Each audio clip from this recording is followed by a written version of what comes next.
Welcome to our latest video. Today we're talking about multi-factor authentication as part of Cybersecurity Month. Let's get started. CISA.gov puts out every year guidelines for Cybersecurity Month. And one of the tenets, this is number 3 that we're covering today, is to enable multi-factor authentication. And yes, I know, ooh, scary. It's different. It's something that's changing, but the idea is to keep you safe. So bear with me and we'll run through this, and this should be a fairly short video. So to give you a little bit of background, multi-factor authentication is requiring something in addition to your username and password that you have traditionally had to provide to log into a website or a service. Examples of multi-factor authentication include getting an email with a code, getting a text message with a code, using an authenticator app such as Authy or Google Authenticator. You could use a fingerprint scan, a facial scan, or you could use a hardware security key. But the idea is that you want to require something in addition to that username and password combination. This makes it much more difficult for somebody to get into your account, even if your password isn't as strong as security people would like it to be, right?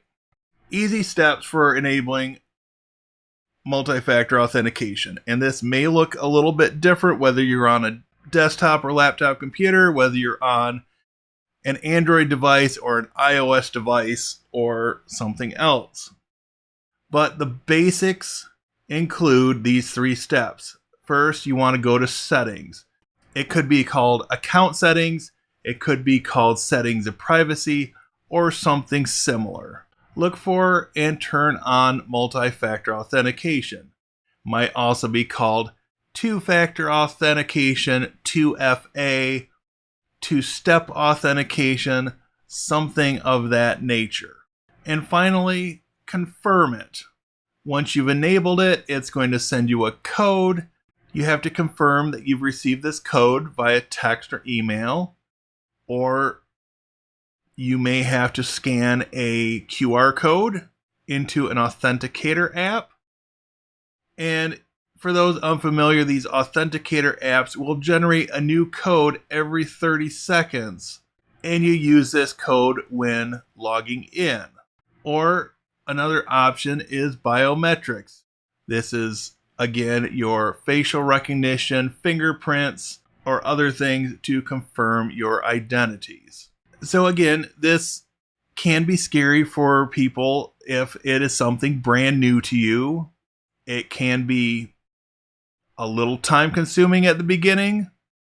It can be a little frustrating at the beginning. But again, it's all for the purpose of keeping you safe. If you are in need of help setting up multi-factor authentication, or want to see it in action, or just need a little bit of guidance to get to where you want to go, feel free to make an appointment at the library, and one of us would be happy to help you go over this and become more familiar with it. And just as a reminder, since Google and other email providers are pushing multi-factor authentication pretty hard these days, if you're going to come in and use one of our computers, make sure you bring your phone so that you can get that code if you need to. And on that note, I want to thank you all for watching. Feel free to stop in and see us at the Eaton Rapids Area District Library, and I'll see you in the next video and in the library. Have a great day.